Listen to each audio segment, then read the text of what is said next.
जैसा कि हम आप लोग को बताए थे कि फिजिक्स का वीडियो बहुत जल्दी डाला जाएगा, तो आज फिजिक्स के वीडियो का हम लोग प्रारंभ करने जा रहे हैं। उम्मीद करते हैं कि यह पढ़ाई आप लोग के एग्जाम में कुछ सहयोग करने का कार्य करेगा।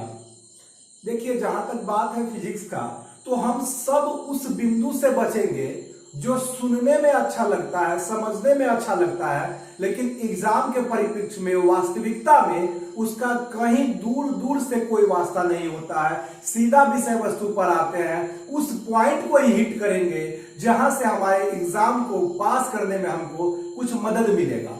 अब देखिए, हम आज जो टॉपिक स्टार्ट करने जा रहे हैं वह है आपको सीधा मुख्य बिंदु पर आते हैं, पढ़ाई पर है पदार्थ के सामान्य गुण। अब फिजिक्स क्या है, फिजिक्स की परिभाषा क्या है, अभी इस सब को हम बचेंगे, इस सब से भी बचेंगे, होगा तो बाद में उस सब पर बात करेंगे। अभी सीधा हम लोग जिस बिंदु पर आ रहे हैं वह है पदार्थ के सामान्य गुण। अगर इसको इंग्लिश में कहें तो general properties of some matter. अब जनरल प्रॉपर्टीज ऑफ मैटर की जो बात करते हैं, पदार्थ के सामान्य गुण की बात करते हैं। अब जैसा कि आपको पता है कि मैटर मतलब क्या, पदार्थ। और बचपन से हम आप सब लोग इस परिभाषा से अवगत है कि पदार्थ का मतलब होता है वैसा वस्तु जिसमें भार हो, जो जगह घेरती हो, जिसमें द्रव्यमान हो, या जो ज्ञानेंद्रिया के द्वारा जिसको हम फील कर सकते हैं, उस सब को हम पदार्थ कहते हैं। पदार्थ की परिभाषा से आप लोग पहले से ही अपने बचपन के दौर से ही इससे अवगत होंगे। अब चूंकि हम पदार्थ के सामान्य गुण की बात कर रहे हैं, जनरल प्रॉपर्टीज ऑफ मैटर की बात कर रहे हैं, तो अब एक बात आप लोग को जानना है, यह जितना भी टॉपिक रखा हुआ है आपके समक्ष, आपके श्याम पट पर जितना भी टॉपिक रखा हुआ है, इसमें से एक न एक क्वेश्चन आपके एग्जाम में कम से कम पक्का है। तो अब इस बात को हम लोग देखते हैं, इसको बारी बारी से हम लोग पढ़ने का काम करते हैं। याद रखना है, सुनना है थोड़ा। फिजिक्स जो है वो टोटली लॉजिक पर बेस, आपको टॉपिक कहिए या चैप्टर कहिए या एक विषय कहिए, जो भी आप कह लीजिए, टोटली लॉजिक पर डिपेंडेबल है। अब यहां पर क्या है कि कहीं कहीं पे कुछ कॉन्सेप्ट जिसको आप यहां पे सीखिएगा वो आपको पूरा फिजिक्स में अप्लीकेबल होगा। अब यहीं पर अगर आप उस टॉपिक को, इस बिंदु को आप नहीं समझ पाए तो आपको पूरे फिजिक्स के विभिन्न चैप्टरों में बहुत समस्याएं होंगी। तो सब बात को हम लोग व्याख्या करते हुए आगे बढ़ेंगे। अब चूंकि पदार्थ के सामान्य गुण की बात कर रहे हैं, जनरल प्रॉपर्टीज ऑफ मैटर की बात कर रहे हैं, इसमें सबसे पहले हम लोग अवस्था परिवर्तन की बात करते हैं, चेंज ऑफ स्टेट की बात करते हैं, फिर क्रमिक रूप से हम लोग धीरे धीरे ग्रेजुअली आगे की ओर बढ़ेंगे। अब जो अवस्था परिवर्तन की बात करें, किसके अवस्था परिवर्तन, चेंज ऑफ स्टेट की बात कर रहे हैं, मैटर की बात कर रहे हैं। जैसा कि आपको हमको सबको पता है कि ठोस क्या होता है, द्रव में चेंज होता है, लिक्विड में चेंज होता है, लिक्विड किसमें चेंज होता है, गैस में, सॉलिड लिक्विड में, लिक्विड से क्या, गैस। ये पदार्थ का आपको चेंज ऑफ स्टेट है, अवस्था परिवर्तन है, यह तीन अवस्था की बात कर रहे हैं। जैसा कि आप लोगों को पता होगा, अभी तक 15 प्रकार के पदार्थों का सत्यापन किया जा 15 अवस्था, पदार्थ के 15 अवस्थाओं का सत्यापन किया जा चुका है वैज्ञानिकों के द्वारा।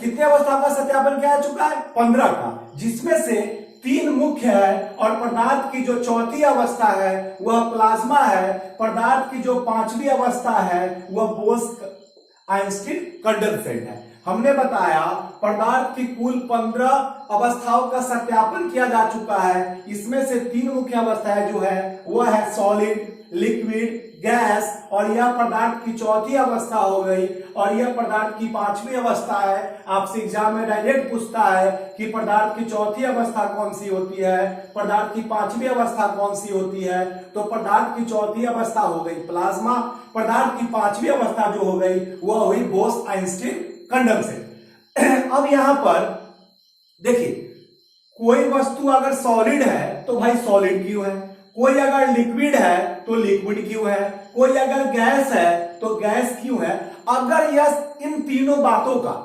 अगर सॉलिड है तो वह सॉलिड क्यों है, कोई पदार्थ अगर लिक्विड है तो लिक्विड क्यों है, कोई पदार्थ अगर गैस है तो गैस क्यों है, अगर इस तीनों बातों का हम लोग अगर इसको कॉन्सेप्चुअली अपने मस्तिष्क से अगर इसको सेटल कर लेते हैं तो यही चैप्टर आपको हिट में मदद करेगा, यही चैप्टर आपको साउंड में मदद करेगा, यही चैप्टर आपको इलेक्ट्रिसिटी में मदद करेगा, यही टॉपिक, यही बिंदु। मतलब कहने का तात्पर्य हुआ, अगर आप यह समझ जाते हैं कि कोई चीज ठोस है तो ठोस क्यों है, लिक्विड है तो लिक्विड क्यों है, गैस है तो गैस क्यों है, अगर यह तीन बात आप समझ गए तो आपके फिजिक्स में यह बहुत सारा चीज मदद करेगा। हो सकता है अभी हमारे समझाने के दरमियान आपको यह प्रतीत हो कि क्या सर यह बच्चा वाला बात बता रहे हैं, लेकिन याद रखना है जिसको हम लोग आसान समझते हैं वही हमारे लिए टफ साबित होता है। जैसा कि हमको आपको भी पता है कि एग्जाम में हम इतना छोटी छोटी गलती करके आ जाते हैं जहां मतलब जो हम सोच भी नहीं सकते हैं, और हमारे बाहर होने का सबसे बड़ा कारण क्या होता है कि छोटी गलती में, छोटे प्रश्न में, हल्के प्रश्न में गलती करना। चलिए हम समय बर्बाद न करते हुए सीधा मुद्दा पर आते हैं। जरा एक बात को पहले आप लोग समझ लीजिएगा, जैसे ये कोई सॉलिड है, ये कोई सॉलिड है, ठोस है, इसमें ये मॉलिक्यूल है बहुत सारा मॉलिक्यूल है। और जैसा कि आपको हमको सबको पता है कि जो पदार्थ होता है, मैटर होता है, वो बहुत सारे मॉलिक्यूल से मिलकर बना होता है, बहुत सारे अणुओं से मिलकर बना होता है। जिस किसी पदार्थ में अणुओं की संख्या, मॉलिक्यूल की संख्या जितनी ज्यादा होगी वह सॉलिड के रूप में होगा, और जिस किसी पदार्थ में यही मॉलिक्यूल की संख्या जितनी कम होगी, यही अणु की संख्या जितनी कम होगी, उसका अवस्था क्या होगा। अगर बहुत ज्यादा मॉलिक्यूल है तो वह ठोस होगा, उससे कम मॉलिक्यूल है तो वह द्रव होगा, उससे और ज्यादा कम मॉलिक्यूल है तो यह गैस होगा। मतलब पदार्थ के किसी भी अवस्था की बात करें, अब ठोस की बात करें, द्रव की बात करें, गैस की बात करें, यह अगर ठोस है मतलब मॉलिक्यूल का संख्या मैक्सिमम है, अगर द्रव है तो ठोस के तुलना में मॉलिक्यूल का संख्या कम है, अगर गैस है तो ठोस और द्रव, सॉलिड और लिक्विड दोनों के तुलना में मॉलिक्यूल या अणु की संख्या कम है।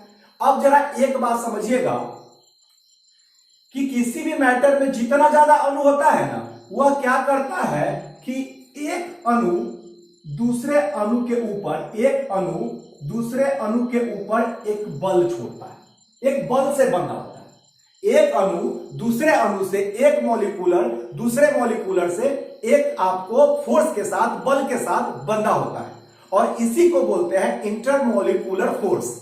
और तो इंटरमॉलिक्यूलर फोर्स कहिए या अंतराण्विक बल कहिए, मतलब एक अणु जो दूसरे अणु के साथ जिस बल के साथ बंधा होता है उसको हम लोग इंटरमॉलिक्यूलर फोर्स या अंतराण्विक बल कहते हैं। तो मतलब सॉलिड में जितना ज्यादा मॉलिक्यूल होगा उतना ज्यादा इंटरमॉलिक्यूलर फोर्स होगा, उतना ज्यादा अंतराण्विक बल का ज्यादा होगा। तो मतलब यहां से निष्कर्ष सुनना है कि अगर किसी पदार्थ के अणुओं के बीच अंतराण्विक बल का मान, इंटरमॉलिक्यूलर फोर्स का मान मैक्सिमम होगा, ज्यादा होगा, तो वह सघन रूप में बंधा होगा, और वह सघन रूप में बंधा होगा तो वह सॉलिड होगा।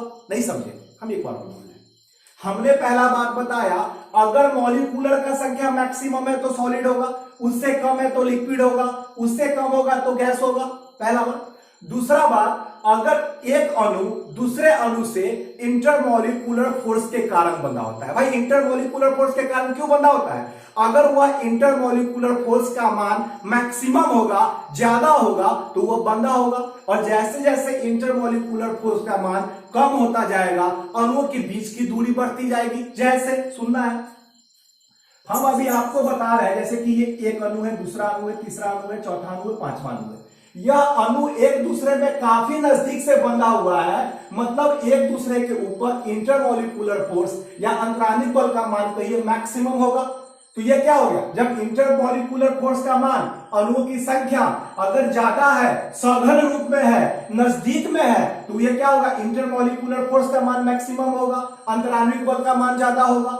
फिर अब द्रव, तो यह क्या हुआ, ठोस, यही हम द्रव की बात करते हैं, यही हम द्रव की बात करते हैं। इसमें भी मॉलिक्यूल है, लेकिन इसमें मॉलिक्यूल के अणु जो है सो एक से दूसरे ज्यादा दूरी पर है। अब ज्यादा दूरी पर है मतलब इसमें एक दूसरे को बांधे हुआ नहीं है। क्यों नहीं बांधे हुआ है? इसमें इंटरमॉलिक्यूलर फोर्स का बात कहिए या अंतराण्विक बल का मान कहिए, इसमें कम है, जिसके कारण से दूरी है। अगर अंतराण्विक बल का मान अगर ज्यादा होता तो यह तो आपस में बंधा होता। मतलब एक बात सुनना है, अगर अणु एक दूसरे से सघन है, चिपका हुआ है, कोई चीज तभी ठोस है जब उसमें इंटरमोलिकुलर फोर्स अंतराण्विक बल का मान मैक्सिमम होगा, और वही अंतराण्विक बल का मान थोड़ा सा कम हुआ तो अणु एक दूसरे से दूर हो गया तो वह लिक्विड के रूप में चला गया। अब देखना, थोड़ा सा और सुनना। अब देखिए, यह गैस की बात करते हैं, इसमें भी मॉलिक्यूलर है, इसमें भी अणु है, लेकिन क्या यह काफी दूर पर है? मतलब इंटरमोलिकुलर फोर्स जो होगा इसमें काफी कम मात्रा में, नगण्य मात्रा में होगा, न के बराबर होगा, जिसके कारण से यह द्रव्य गैस अवस्था में है। सुनना है। अब निष्कर्ष एक लाइन में सारा समझ लेते हैं, नहीं भी आया होगा समझ में तो फिर भी समझ लेते हैं।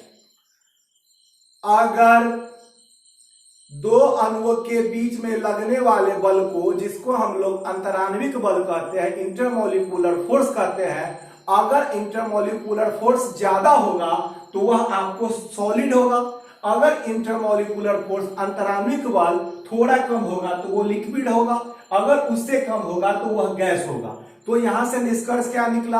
अगर देहाती भाषा में अणु चिपकल है तो वह ठोस होगा, उसके बाद अणु कनका हटल है तो वह द्रव्य होगा, उसके बाद अणु और बहुत दूर दूर पर फैला हुआ है तो वह गैस होगा।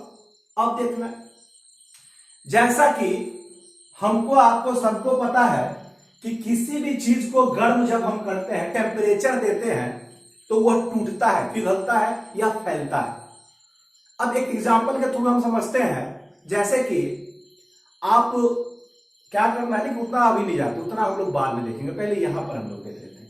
तो हमने क्या बताया, अगर अणुओं के संख्या के बीच में लगने वाले बल, जिसको इंटरमोलिकुलर फोर्स कहते हैं, अगर उस फोर्स का मान ज्यादा होगा, वह बल ज्यादा होगा तो वह ठोस होगा, उसके तुलना में कम होगा तो वह क्या होगा? द्रव होगा, उसके तुलना में वह होगा तो क्या होगा?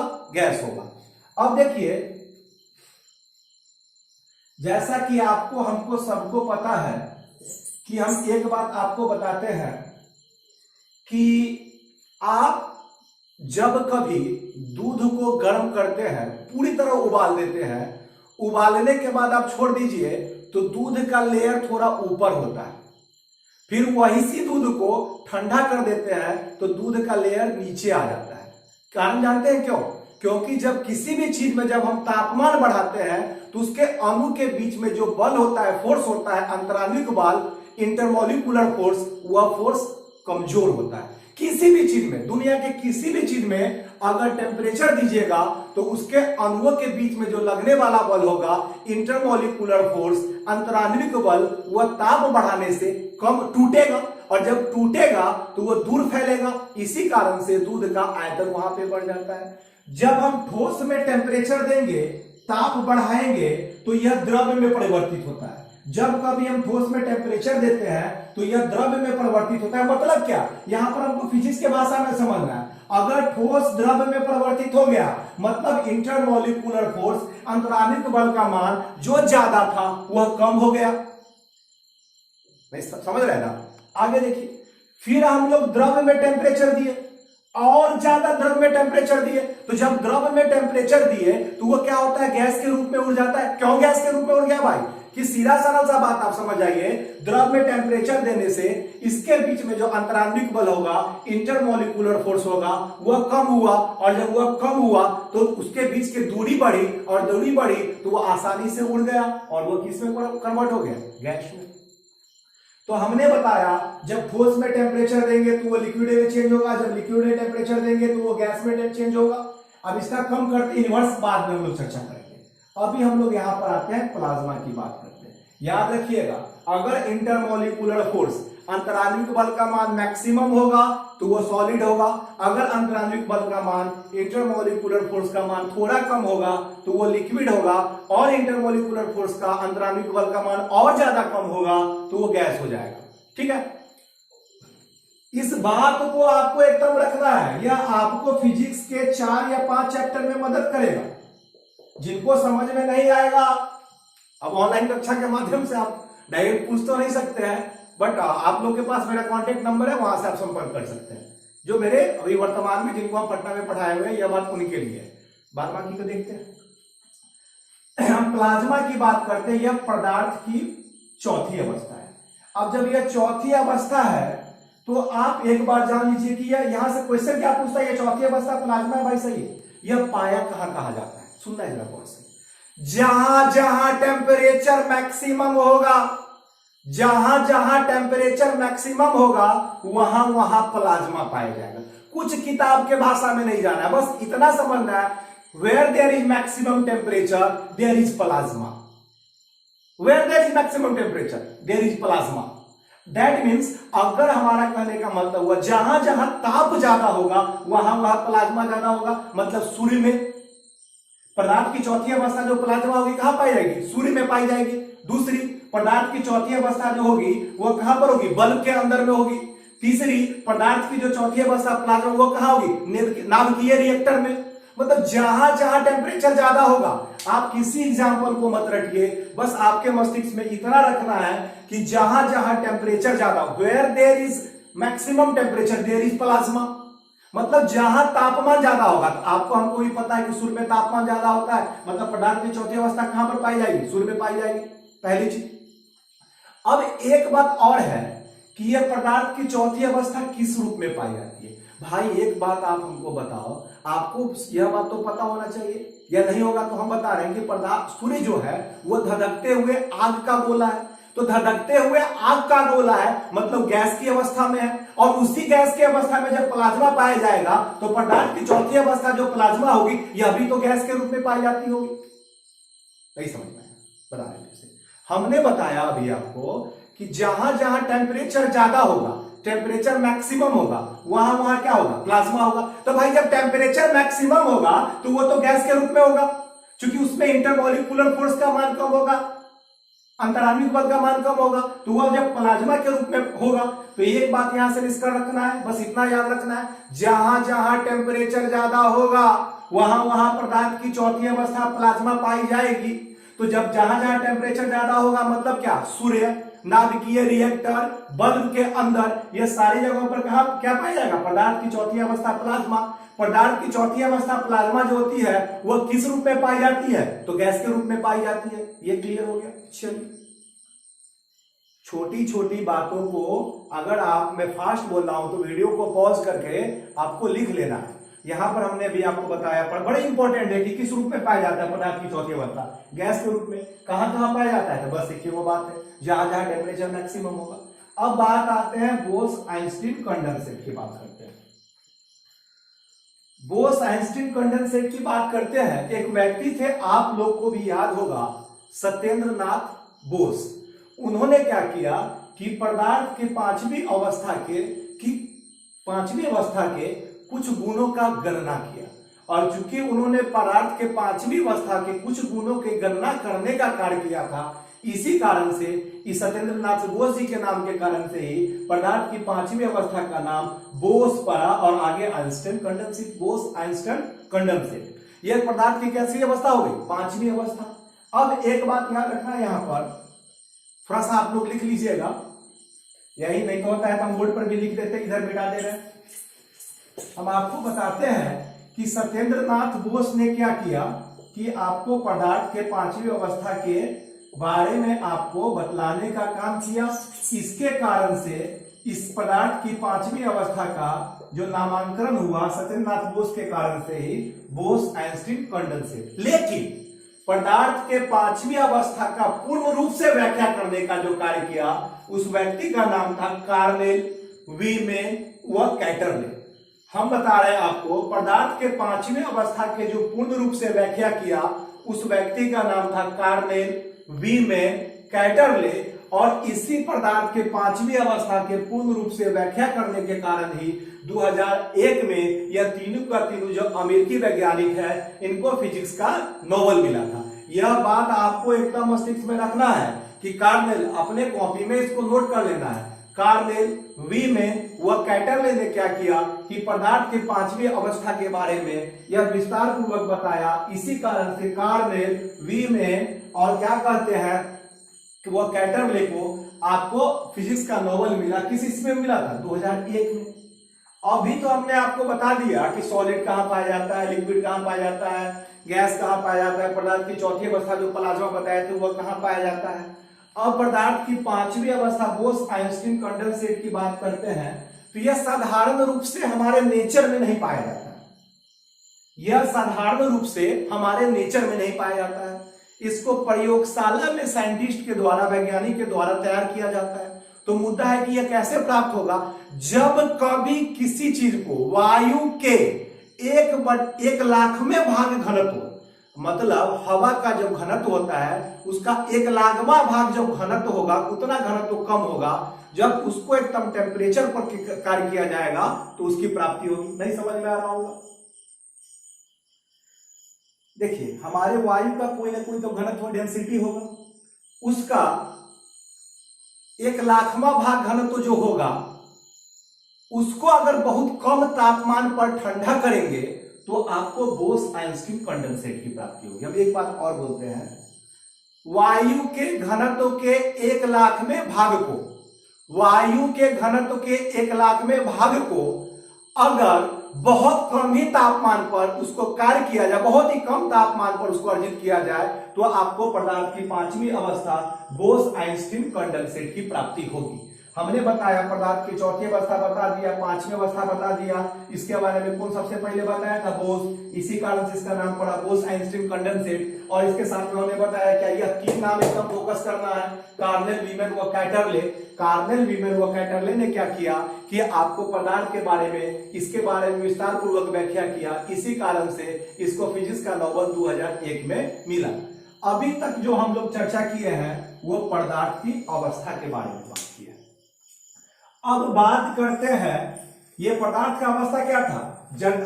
जनरल क्वालिटी ऑफ मैटर का बात था, जनरल प्रॉपर्टीज ऑफ मैटर का एक गुण था अवस्था परिवर्तन, ये जो था जनरल प्रॉपर्टीज ऑफ मैटर का था अवस्था परिवर्तन। अब सरफेस टेंशन का बात करते हैं, पृष्ठ तनाव का बात करते हैं, पृष्ठ तनाव, सरफेस टेंशन की बात हम लोग कर रहे हैं।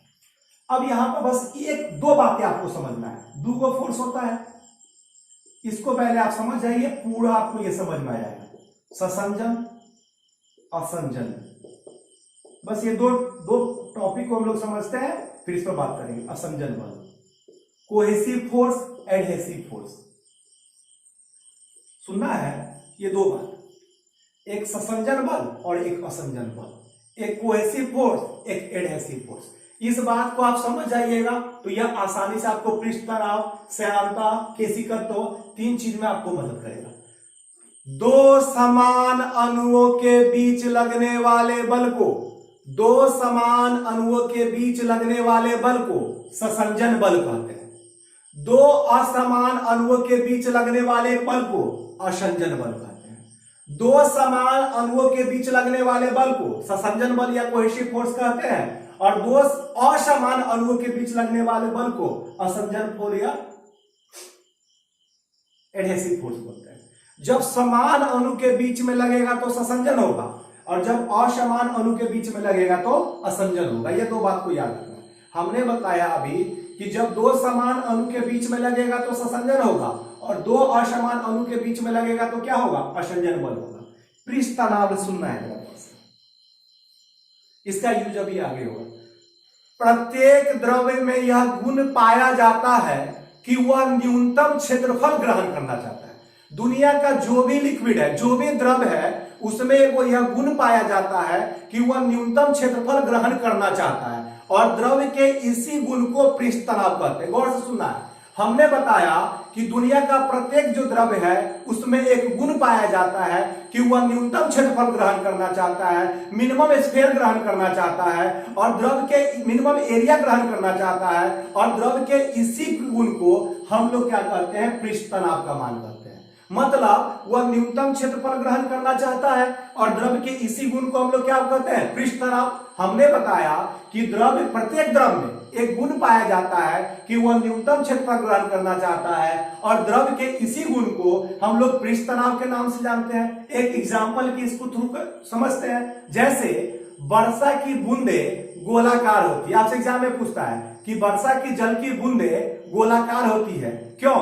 पृष्ठ तनाव के कारण। अब जैसा कि हमने अभी आपको बताया कि वह न्यूनतम क्षेत्रफल ग्रहण करना चाहता है, द्रव में एक गुण पाया जाता है कि वह न्यूनतम क्षेत्रफल ग्रहण करना चाहता है और द्रव के इसी गुण को क्या कहते हैं? पृष्ठ तनाव। और जैसा कि आपको पता है कि जब सबसे कम क्षेत्रफल की बात करते हैं तो मैथमेटिकल में सबसे कम क्षेत्रफल जो होता है वह गोला का होता है। इसी कारण से जब भी पृष्ठ तनाव का मान ज्यादा होगा वैसे कंडीशन में कोई भी वस्तु गोलाकार होगी। इसी कारण से जल की बूंदें जो गोलाकार होती है, क्यों गोलाकार होती है? पृष्ठ तनाव के कारण।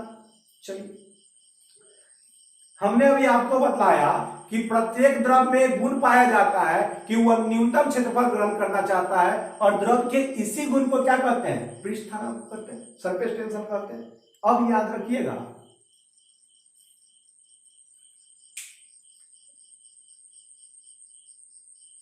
वह न्यूनतम क्षेत्रफल ग्रहण करना चाह रहा है, मतलब उसमें मॉलिक्यूल आपस में ज्यादा नहीं लेकिन आपस में नजदीक होगा। नहीं समझ रहे? आगे हम लोग अभी देख रहे हैं, पहले इसको समझिए। हमने अभी बताया कि दो समान अणुओं के बीच लगने वाले बल को क्या कहते हैं? ससंजन बल कहते हैं। और दो असमान अणुओं के बीच में लगने वाले बल को क्या कहते हैं? असंजन बल कहते हैं। मतलब एक बात याद रखिएगा कि पृष्ठ तनाव के बारे में हम कहते हैं कि अगर ससंजन बल का मान ज्यादा होगा, अगर ससंजन बल का मान ज्यादा होगा तो पृष्ठ तनाव का मान ज्यादा होगा। सुनना, अभी हम समझाएंगे। अगर ससंजन बल का मान ज्यादा होगा तो पृष्ठ तनाव का मान ज्यादा होगा। अगर असंजन बल का मान ज्यादा होगा तो वैसे कंडीशन में पृष्ठ तनाव का मान कम होगा। एक बार गौर से आप लोग सुन लीजिए, फिर लास्ट में आपको एकाएक पूरा क्लियर हो जाएगा। अगर ससंजन बल का मान ज्यादा होगा तो पृष्ठ तनाव का मान ज्यादा होगा। अगर असंजन बल का मान ज्यादा होगा तो आपको पृष्ठ तनाव का मान कम होगा। अब हम इसको समझते हैं। हमने अभी आपको बताया कि प्रत्येक द्रव्य में यह एक गुण पाया जाता है कि वह न्यूनतम क्षेत्रफल ग्रहण करना चाहता है और द्रव के इसी गुण को हम लोग पृष्ठ तनाव का गुण कहते हैं। अब एक बात बताइए, कम में क्षेत्रफल में ग्रहण कर दिया, इसका मतलब है कि उसमें समान प्रकार का अणु था। अगर पृष्ठ तनाव का मान ज्यादा होगा तो वैसे कंडीशन में उसमें अणुओं की संख्या एक ही प्रकार का होगा और जब अणुओं की संख्या एक ही प्रकार का होगा तो ससंजन बल होगा।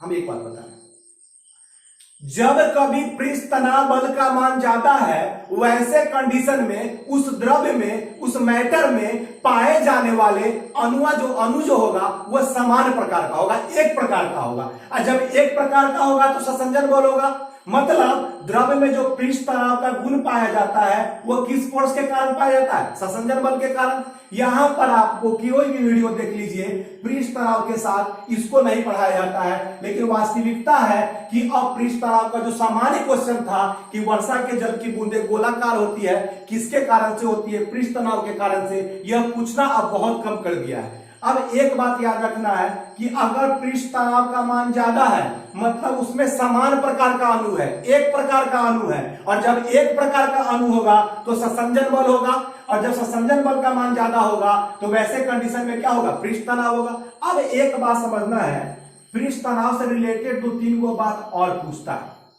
जरा गौर से देखिएगा कि ताप बढ़ाने पर क्या होता है?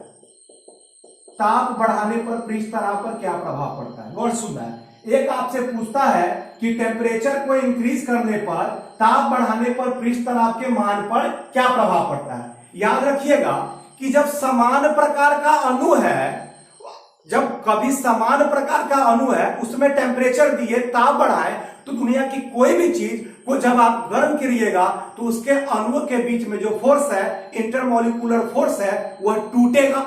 जब वह टूटेगा तो उसके आयतन का प्रसार होगा। या यूं समझिए कि जब किसी द्रव्य को हम गर्म करेंगे, जब किसी द्रव्य को हम गर्म करेंगे तो उसमें प्रसार होगा और जैसे ही प्रसार हुआ तो मतलब क्या हुआ? पृष्ठ तनाव के मान में कमी आया। समझ रहे हैं ना? अरे हम अभी आपको बताएं कि द्रव्य में, प्रत्येक द्रव्य में यह गुण पाया जाता है कि वह न्यूनतम क्षेत्रफल ग्रहण करना चाहता है और द्रव्य के इसी गुण को क्या कहते हैं? पृष्ठ तनाव कहते हैं। अब मान लेते हैं कि इसमें हम किसी द्रव्य में हम टेम्परेचर बढ़ाएं, जब हम ताप बढ़ाएंगे तो उसका आयतन बढ़ेगा और जब उसका आयतन बढ़ा तो वो जो न्यूनतम क्षेत्रफल ग्रहण करने का उसका जो गुण था वो तक समाप्त हो चुका है। मतलब टेम्परेचर बढ़ाने से पृष्ठ तनाव के मान में कमी आएगा। उम्मीद करते हैं आप लोगों को समझ में आ रहा होगा। आप पता नहीं कोशिश कर रहे हैं पढ़ाने का बेटर, देखिए आगे क्या होता है। तो मतलब ताप बढ़ाने से क्या हुआ, पृष्ठ तनाव के मान में कमी आया।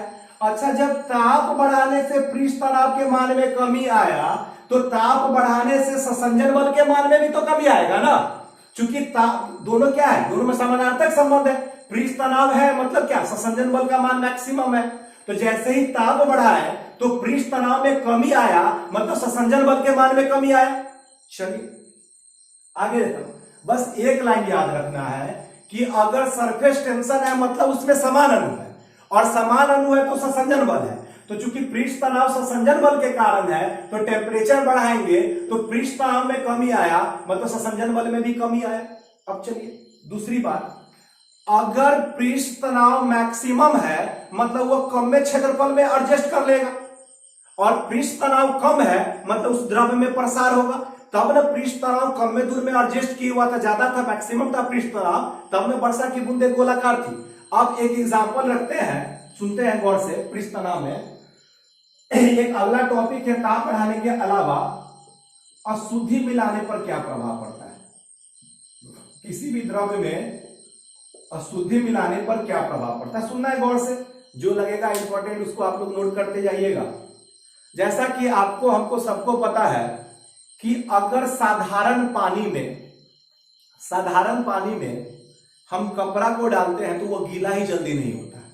आप देख लिया, ट्राई कर लीजिएगा। अगर नॉर्मल वाटर में आप अपने कपड़ा को डाल के रखिए तो वो जल्दी गीला ही नहीं होता है। ठीक उसके उल्टा उसमें हल्का सा सर्फ डाल दीजिए या कोई लिक्विड डाल दीजिए, उसमें आप कपड़ा को उड़े लिए तो वो जल्दी से भीग जाता है, उसके मतलब जल्दी से गीला हो जाता है। ऐसा क्यों? यहां सब अशुद्धि का मैटर मतलब हम आपको समझाना चाह रहे हैं। मेरा उद्देश्य है मेनली अशुद्धि बताने का। अब देखिए, पृष्ठ तनाव मैक्सिमम था मतलब समान अणु था। जैसे ही अशुद्धि मिलाए, कुछ और चीज मिला दिए, तो वैसे कंडीशन में क्या हुआ कि अशुद्धि मिलाने से उसके पृष्ठ तनाव के मान में कमी आएगा।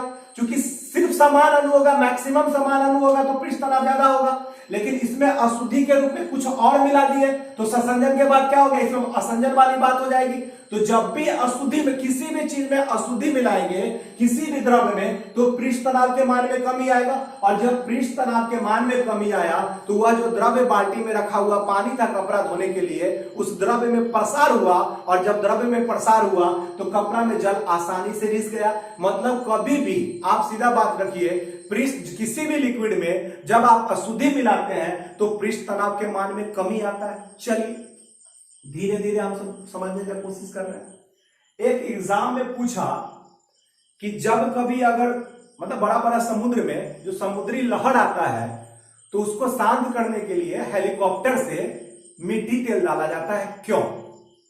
अब देखिए, समुद्र का लहर आप देखे होइएगा इस शेप में उठता है, इस शेप में एकदम बहुत तेजी से ऊंचा ऊंचा लहर उठता है। अब चूंकि इस शेप में बनने के कारण वो गोलाकार बन रहा है, मतलब कि पृष्ठ तनाव के गुण के कारण वो जो समुद्र का लहर है वह गोलाकार शेप दे रहा है। और जैसे ही समुद्र के रूप में लहर में अशुद्धि के रूप में हम आपको क्या डाले, अशुद्धि के रूप में मिट्टी तेल डाले, और जैसे ही आपको अभी हमने बताया किसी भी चीज में, किसी भी लिक्विड में आप अशुद्धि के रूप में कुछ डालिएगा तो उसके पृष्ठ तनाव के मान में कमी आएगा। तो जब पृष्ठ तनाव के मान में कमी आएगा तो उसमें जो क्या करते, गोलाकार रूप जो धारण करने का गुण था वह कम होगा। तो वो क्या होगा, उसके आयतन में वृद्धि होगा, और आयतन में वृद्धि होगा तो क्या होगा, गोलाकार रूप को छोड़ेगा। और जब समुद्र का लहर गोलाकार रूप को छोड़ेगा तो वैसे कंडीशन में क्या होगा कि समुद्री लहरें शांत हो जाएगी। एक बात याद रखना है कि जब भी किसी लिक्विड में, द्रव्य में आप कुछ अशुद्धि मिलाइएगा तो उसके पृष्ठ तनाव के मान में कमी आती है। चलिए ये सरफेस टेंशन का बात हुआ। अब जैसा कि एक और एग्जांपल हम लोग देखते हैं, आपसे बराबर एग्जाम में पूछता है कि खाने पीने वाला जो सूप होता है, सूप समझते हैं ना, चिकन सूप, मटन सूप वगैरह वगैरह जो भी होता है, वो सूप स्वादिष्ट क्यों होता है, या यूं कहिए कि गर्म खाना स्वादिष्ट क्यों होता है। अब हम सूप से समझते ज्यादा एग्जाम्पल समझ में आएगा। आप याद रखिए, अभी हम आपको बताए हैं कि कोई भी चीज जो गर्म होगा उसमें पृष्ठ तनाव का मान कम होगा। कोई भी चीज दुनिया का जिसमें टेम्परेचर ज्यादा होगा पृष्ठ तनाव का मान कम होगा, और जब पृष्ठ तनाव का मान कम होगा तो वह गोलाकार रूप न धारण करके ज्यादा दूर में फैलेगा।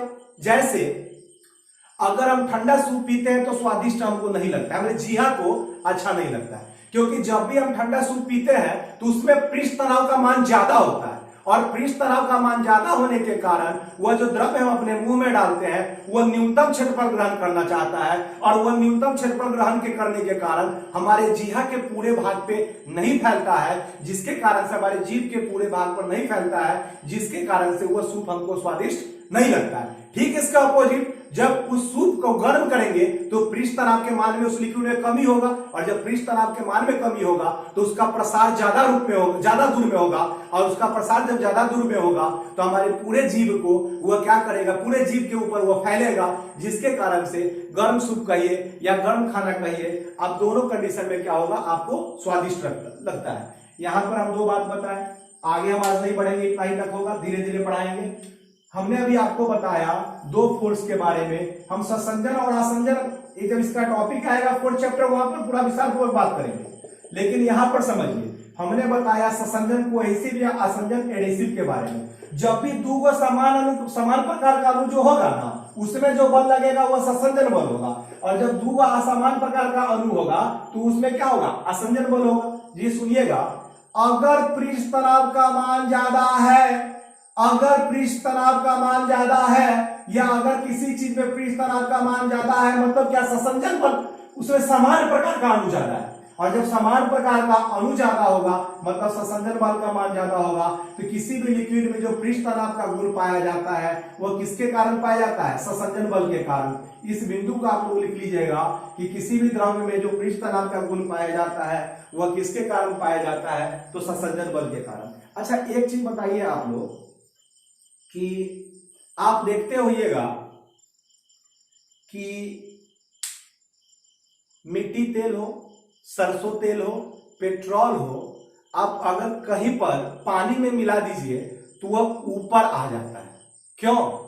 क्योंकि मिट्टी तेल में और पेट्रोल दोनों समान प्रकार का अणु नहीं है। अब समान प्रकार का अणु होता तो मिलिए जाता ना आपस में, और जब मिलिए जाता आपस में तो ससंजन बल का मान ज्यादा हो जाता।